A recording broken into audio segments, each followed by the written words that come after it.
for a mic check? Mic check, mic check. Mic check. Here's the podium. It is Tuesday, mic check. Donovan really should be doing these mic checks, but you know I got y'all's back. Would you like to do a mic check? No. Somebody make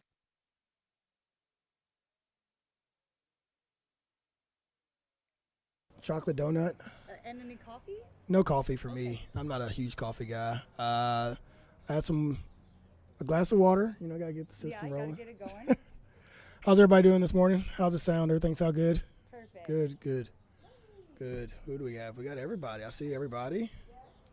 Metro TV, WOKY, Spectrum, Wave, all right. DRB, Katrina's back there. Yeah. Sweet. Nice. We finally got a day without rain. That also helps too. It's been raining for like 6 straight days. Wouldn't it? What's up, Paul? None of those. They don't want it. We're not doing it either. They got a lot going on. They're going straight into training on. They're actually off duty too, but they'll be in trench training tomorrow. And we're not going to talk about it. Back to work for them. Unfortunately. So yeah, Chief's here. Our special unit coordinator, Major Weber's here for those type of questions. Let's see what we got. Yes, sir. Where's the new punter house going? Right here? No, I don't think it'll be in this location. They're actually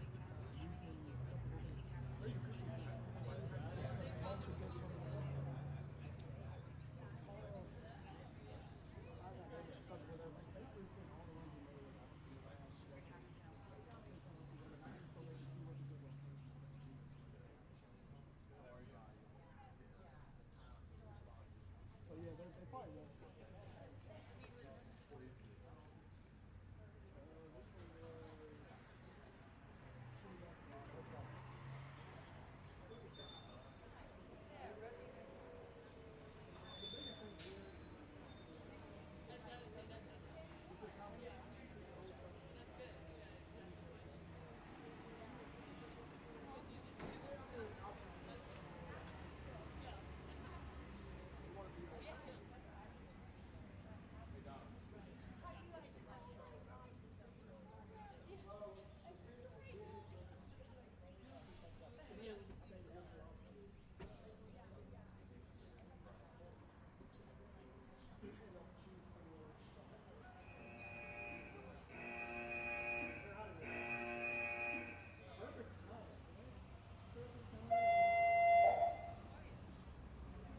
Engine 23, Greenberg, Charlie, 5109, Newcastle Road.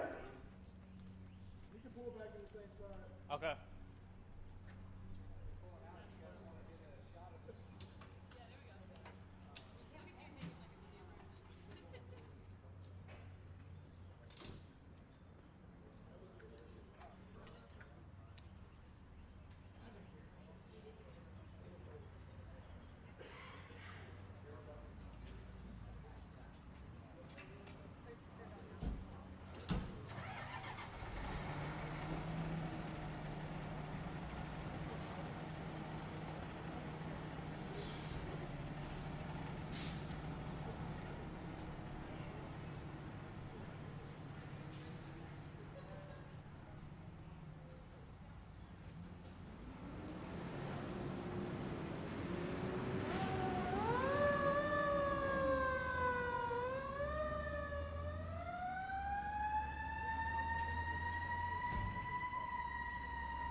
Yeah.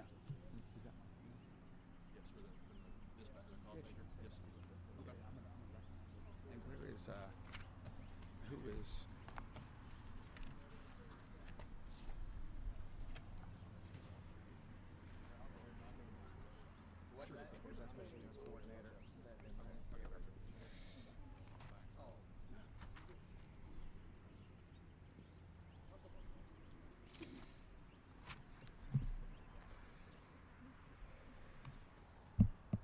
Good morning, everyone. Hope everybody had a wonderful Derby weekend, is fully recovered, and really enjoyed some time with family and friends as we welcome the world once again to our city for the 151st Kentucky Derby. And now get ready to do it all over again in 363 days or so. It is great to be here this morning at Louisville Fire Department Engine 23 for reasons I'll touch on in a moment. But it's very fitting that we're here this morning, given some things that have happened over the past few days, which is where I want to start. On Sunday, as you all know, our brave first responders from Louisville Fire Department, Rescue 2, rappelled off the I-65 overpass near downtown, just south of the Kennedy Bridge, to rescue a driver of a semi-truck that was hanging over the edge of the highway.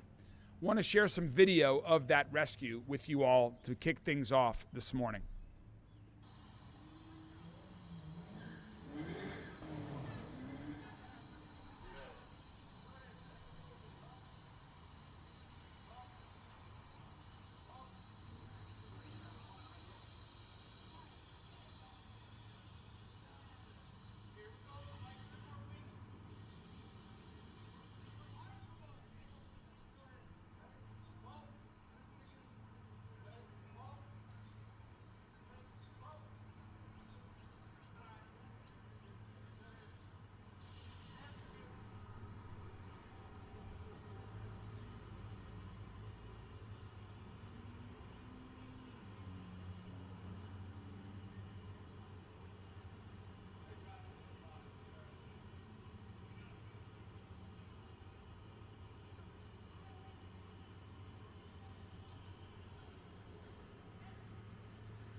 Once again, this rescue is another example of our amazing colleagues at Louisville Fire Department.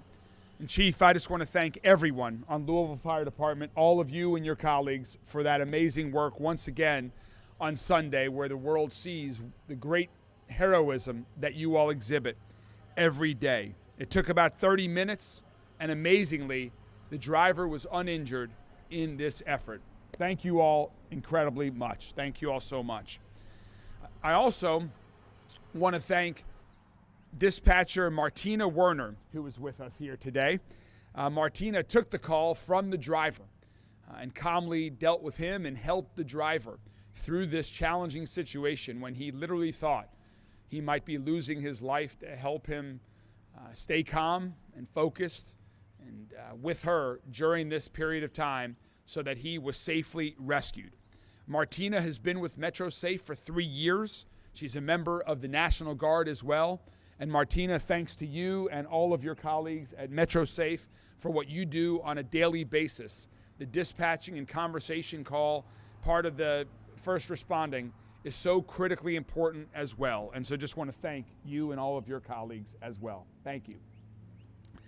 And it may go without saying, but that we had several accidents at that location, nearby location on I-65. And so I just want to make sure that everyone in our city that's coming through our city, that drives through our city, whether it's there on I-65 or anywhere else, is always focused on safety. When the time comes, first responders will answer the call, but the best way is to prevent accidents from happening in the first place. And so please use caution, drive carefully to help avoid emergency situations like that in the first place.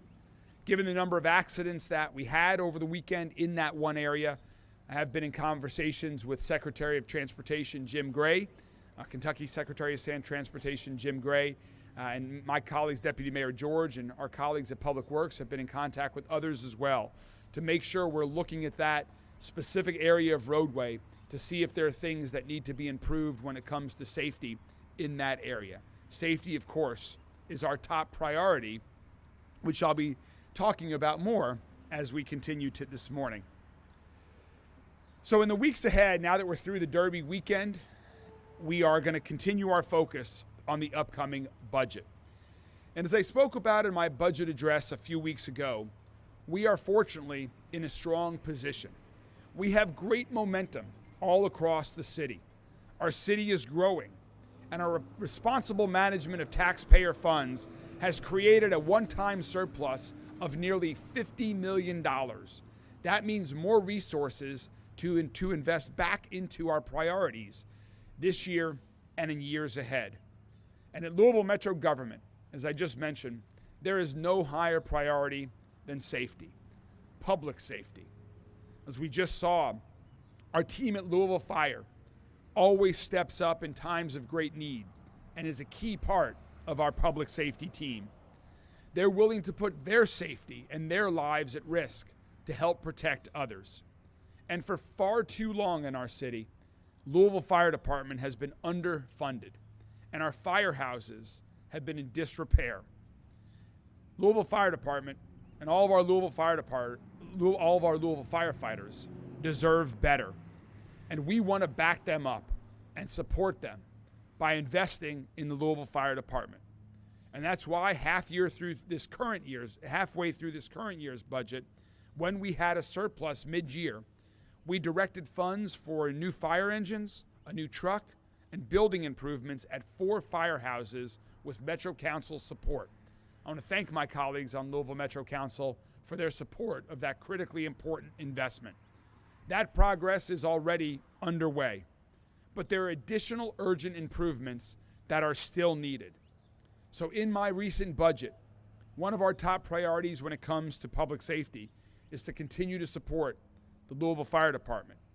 And where we are today, Engine 23 is one example of a firehouse in need of support. Because of the age and the size of this building, Engine 23 cannot accommodate female firefighters to be housed here. That's simply unacceptable. So for that and other reasons, I'm proud that my proposed budget includes funding for a completely new fire station to relocate Engine 23 from this location. And so to talk a little bit more about what this would mean for the fire department, for fire services, and the work that's been already underway with our Louisville Fire Department recent investments, I'd like to invite up Chief Brian O'Neill to talk a little bit more about all of this. Chief O'Neill? Thank you, sir. Thank you, Mayor Greenberg. As the mayor said, we've got a lot of problems when it comes with our facilities. The Louisville Fire Department is the 3rd oldest professional fire department in the United States. That comes with a lot of history. We're very proud of that. But that also comes with a lot of age, a lot of wear and tear. We have 6 of our stations that are older than 100 years. This station here was built in the early 1950s. It was a different time. As we repair, as we update, sometimes it's just not capable. And as Mayor Greenberg said, having a station in 2025 where I can't have female firefighters work there is completely unacceptable. And as we're making these repairs, at some point, you have to rip off the Band-Aid and replace instead of repair. So what we're looking at doing with this, we've got a small area for beds, we've got a small area for just a single bathroom. We need facilities that contribute to the daily health and wellness of our firefighters. If you think about your firefighters, we work a schedule that's 24 hours on, 48 hours off. So 1/3 of our lives is spent here serving the community. And we want those to be modern facilities that contribute to their health and well-being. We need workout space. We need gender-neutral areas so that basically unisex bedrooms, bathrooms, so that everybody can feel safe, comfortable in this environment that they're at for 1/3 of their lives. We've made great improvements. I cannot thank Mayor Greenberg enough. When he talks about his investment in public safety, he has put his money where his mouth is. He's included us in all of these budget requests and made sure that we're a priority. We're seeing great improvements. I invite you to please come down to our fire station at 18th and Garland to see the improvements there. It's impressive. If you go by Floyd and Jefferson, the new windows that are up there, it's impressive. We're making changes and we're continuing to press forward. Thank you. Thank you so much, Chief. In addition to investing in our first responders and all of our public safety professionals, we also need to support their efforts with new technologies that exist to help them improve their performance and help improve the response that we provide to the community. So another example of this in my proposed budget is the funding for a new drone program. These are drones that are specifically used for emergency response situations. They can be deployed to emergency events like fires or hostage standoffs to assess the dangers ahead of time so the first responders who are on their way can formulate a plan en route to safely and effectively address the situation when they arrive. These drones will help us provide a more effective response for people in distress and keep our first responders safer and more prepared. To talk a little bit more about this new proposed drone program and how it will work in action, I'm joined today also by our Executive Director of Emergency Services, Jody Myman, to tell you a little bit more about this really exciting proposed new initiative. Jody? Thank you, Mayor. So, yeah, this is a program that, individually across the country, several agencies are doing this.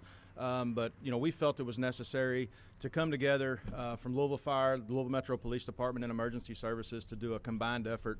And I think the guys standing there in the back, they're the ones that have done all the work, and they've spent countless hours studying this. And and they've come together and put together a universal plan. And really, it's going to affect the overall safety for the responders. They're going to be able to see things before they get on scene so that they can keep from being potentially put in harm's way.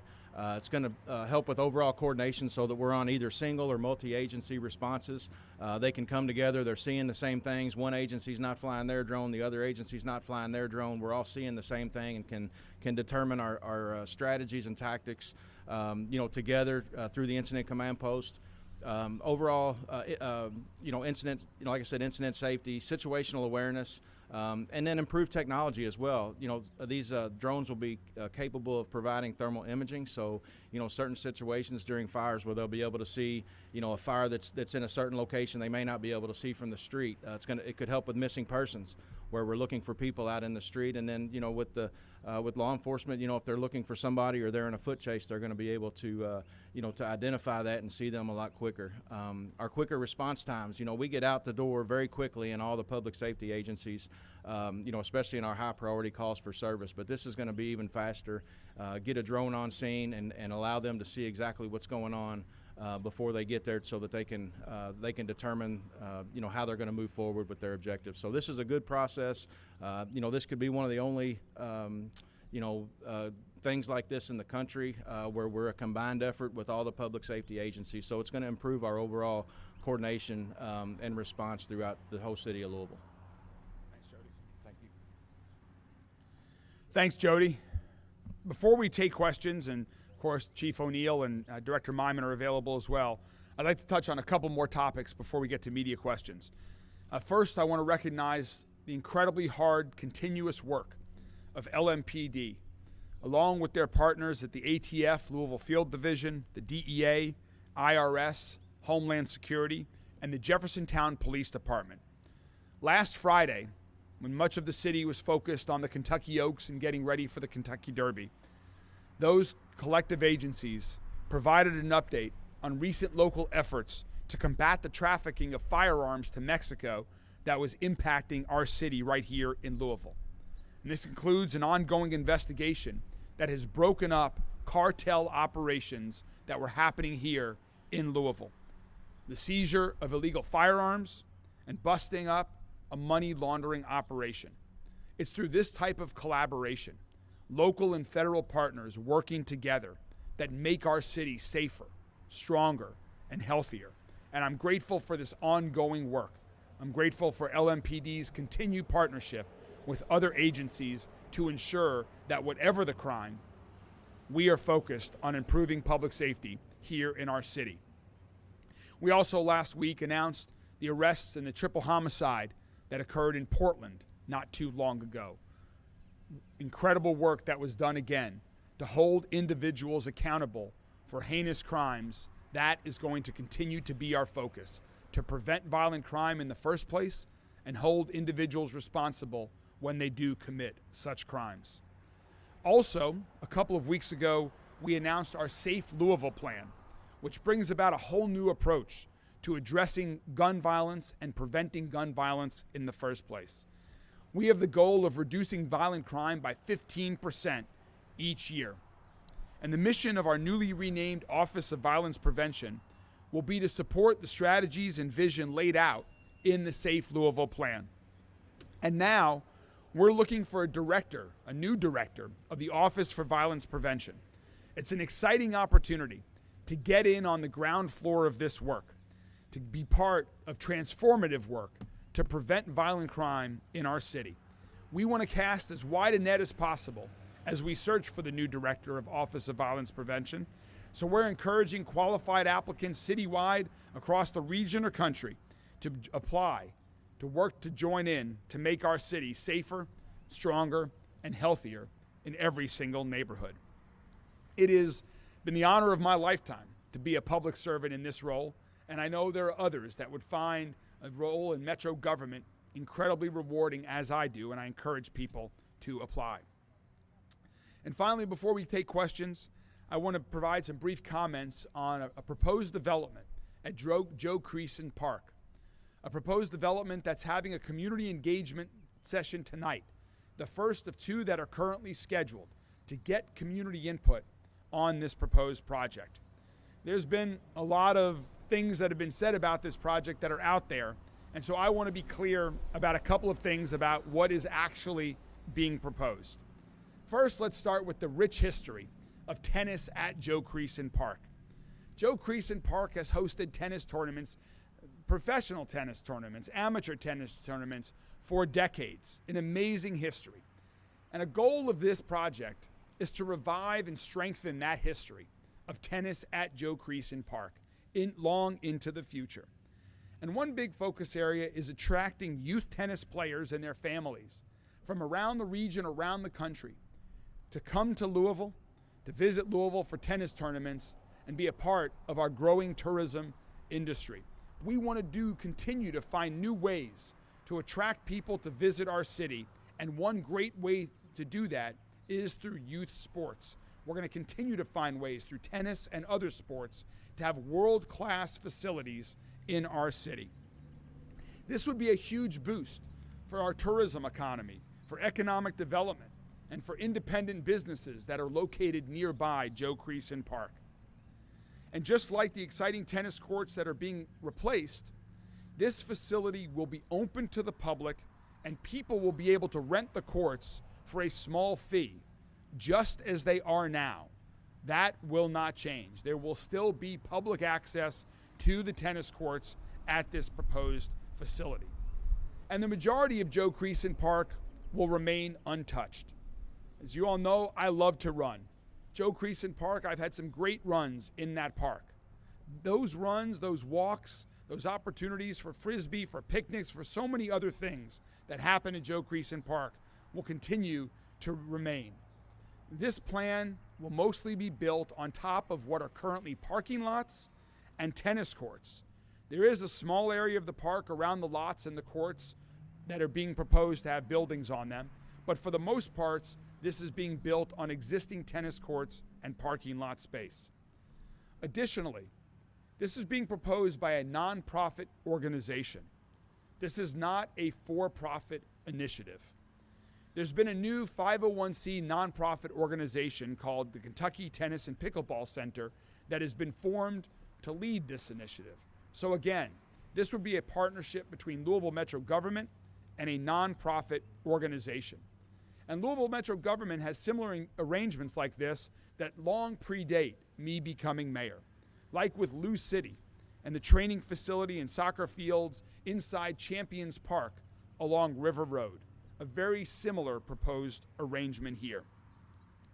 So the opportunity to improve facilities, to attract people to our city, to continue to maintain the quality of this park are all reasons why I've been supportive of this initiative.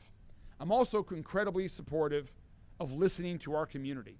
And that's why I'm excited for tonight's section, for this next session, and for more if necessary, to hear ideas and feedback from the community of how this project can add a positive value for everybody involved.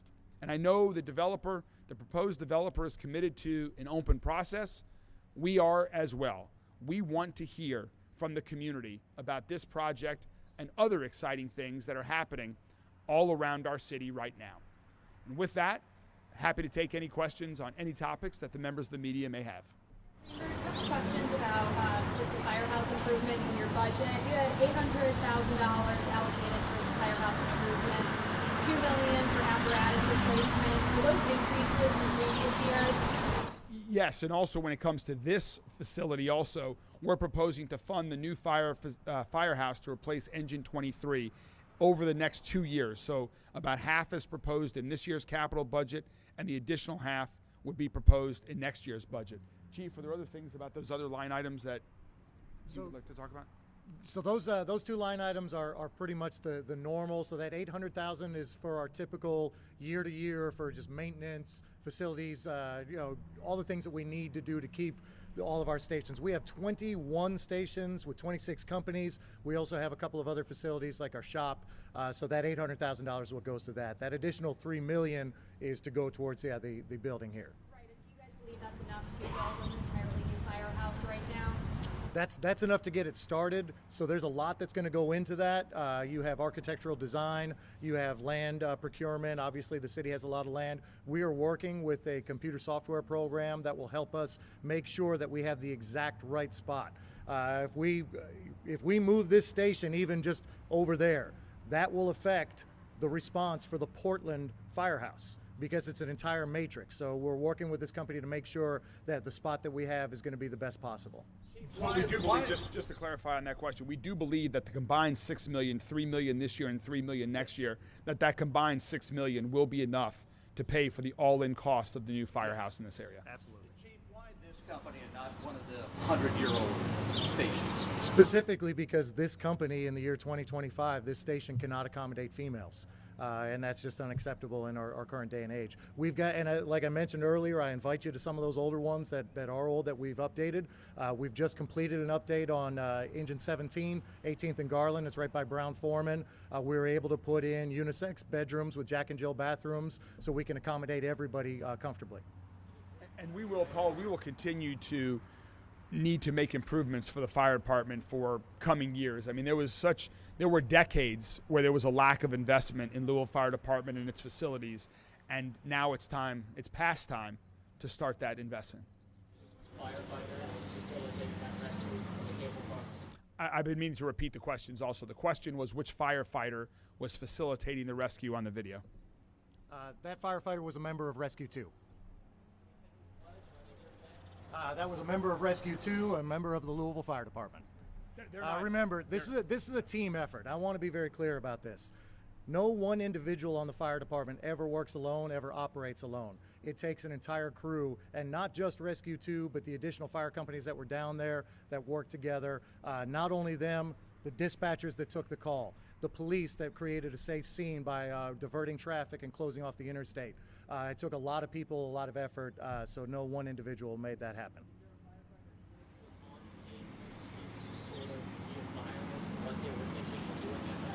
Actually, I think myself and Captain Sims were probably the only ones that were on scene. That particular crew works tomorrow, but I also have Major Weber here, who is our Special Units Coordinator that handles all of our technical rescue. So if you have questions about specific to technical rescue, we can certainly answer those.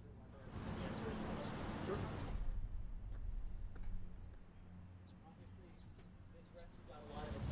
It wasn't that long ago that you guys were also rescuing a driver on the Second Street Bridge. Can you speak to the moments like shift emotions and what's going through your head? Can you repeat the question? And just what goes through your head in responses like these? Well, our members train for not necessarily all scenarios, but the training that they do helps them adapt and use the equipment in many different ways. So they just fall back on their training and trusting the other members that they are with to complete the task. Amazing work by our members.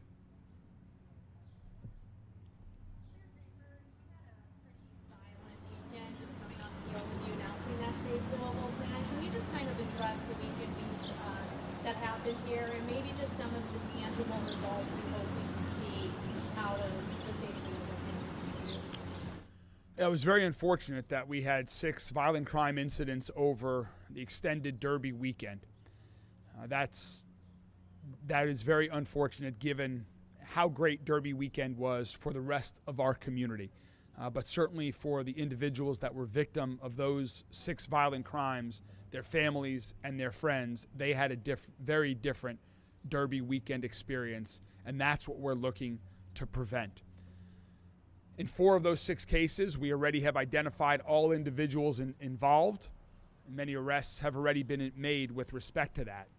With respect to the 2 crimes that we do not yet have suspects involved in those crimes, I encourage people, if you were at or near the Kroger parking lot, 28th and Broadway, around 2 a.m.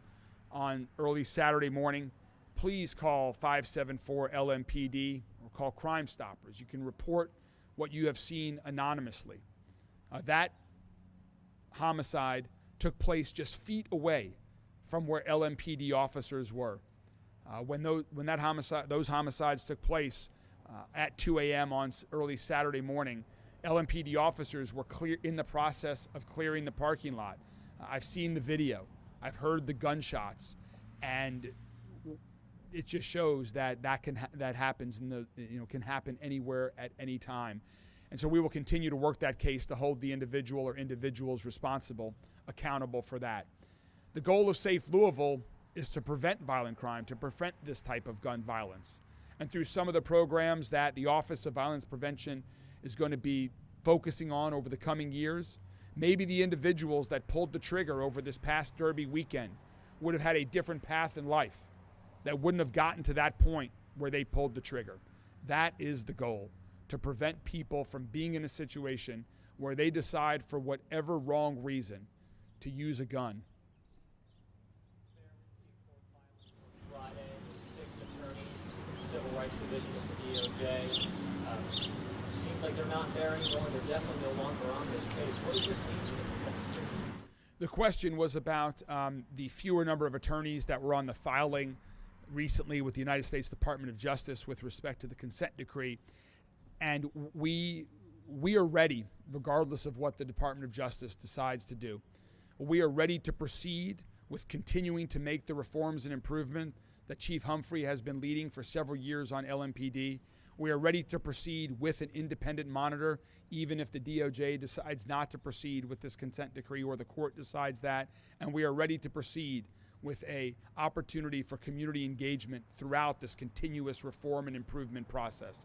So we are ready to proceed regardless of what the court and Department of Justice decides to do. I am ready for a final decision so we can provide clarity to the community on that path forward of exactly on how we are implementing the reform, on exactly who the independent monitor is, and exactly the format of community engagement so we can continue to bring this community together working with LMPD. Hopefully that, too, will help work to prevent violent crime. Paul Killebrew was somebody that you became very familiar with. He was at the community session. He built relationships with these people. He was in court arguing for the DOJ with judges and district attorneys. And for a community to see that, what does that mean to the agreement? Some fear that means all this progress is gone. The question about is what does it mean when someone like Paul Killebrew is no longer part of the team, who's been in this community, who's worked with us directly. I think those are all very fair questions, Isaiah, and those are questions that should be directed towards the federal government. What I can tell you as mayor of this city, as the leader of Louisville Metro government that includes LMPD, is here in Louisville, regardless of what this administration, regardless of what the U.S. Department of Justice decides, regardless of what federal judge decides, Louisville Metro government and LMPD will continue the work of reform and improvement to LMPD. We've been doing that work for years, and we will move it forward with specificity, with a specific plan that the community can hold us accountable to meeting those goals that we put forth, with an independent monitor that will oversee the implementation of that plan, and with a formal process for community engagement. Regardless of what the federal government decides to do, regardless of what the judge decides to do, locally, that's what we will do. And I'm just ready for clarity on this. It's time for a decision to be made at the federal level so that we can give this community clarity. As mayor of Louisville, do you agree with President Trump's decision to The question was, do I agree with the order, the decision to issue that order? No, I do not agree with that decision. But what I'm focused on is this community and how we best move this community forward. And it's through the reforms, regardless of the format. The key is the reforms. What is being done to improve our policing, to improve our relationships with the community every day? And I'm confident that even if the federal government decides to step out of that, if the judge says that's not going to be required, we will do that on our own with an appropriate format in place. Fired Officer Justin Lamont, I think his actions were deemed misconduct, but not sexual harassment. Do you think that's appropriate, or do you have any reaction to that? The question was about Officer Lamont and the discipline that he was recently given. Let me answer that this way: that I am pleased with the progress we have made over the past year at LMPD. This is one of the many reforms and improvements that we have made, is when it comes to dealing with issues of sexual harassment. We have changed our policy at LMPD on the definition of sexual harassment.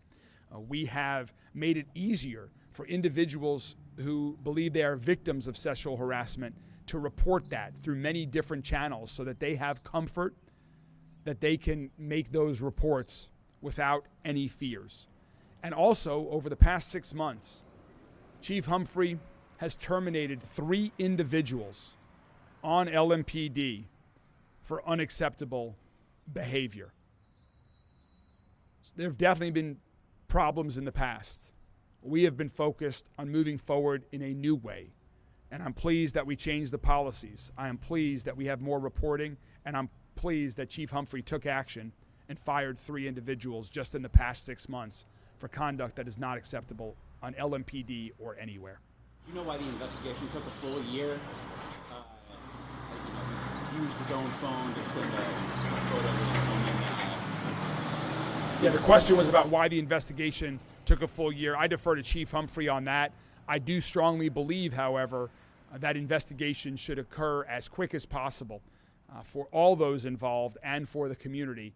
Prompt results are helpful, but of course, most importantly, they need to be thorough. Mayor, question on the drone program. Are you guys going to have specific stations for the drones, or is there going to be there's a SWAT team, there's going to be a drone team at different locations across the city? So the question was about the drone program and where will the drones be located. As Director Myman said, and he can provide additional information here, there will be specific locations on the roofs of firehouses across the city where the drones will be physically located before they take off. There will be a central command station for all of the drones that will support all of our first responder agencies. So the drone program, just like 911 dispatches for fire and for LMPD and EMS, this drone program will have a central command that will be in close communication with LMPD, with the fire department. Perfect. Okay. You talked about speaking to Secretary Greenberg about that 65-64 corridor. Anything you can share about what you guys are considering or what you want to do over there? Yeah, the question was, I mentioned that I'd spoken with Kentucky Secretary of Transportation Jim Gray about I-65 South, and just to focus on safety for all of us to revisit that to see if there's additional enhancements that we can do. We're looking into, first of all, the cause of these accidents that did occur.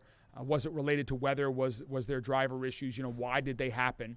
But then also, given the number of accidents that have occurred there, are there things that we can do to improve the safety? Is there improved signage that we can make? Do we need to change the speed limit? And so right now, our public works team is going to be in conversations with KYTC, who's in the lead role, overseeing that stretch of highway in our city, to make determinations over the coming days and weeks. We'd like to make some decisions quickly on that. Safety is, of course, of paramount importance. Excellent.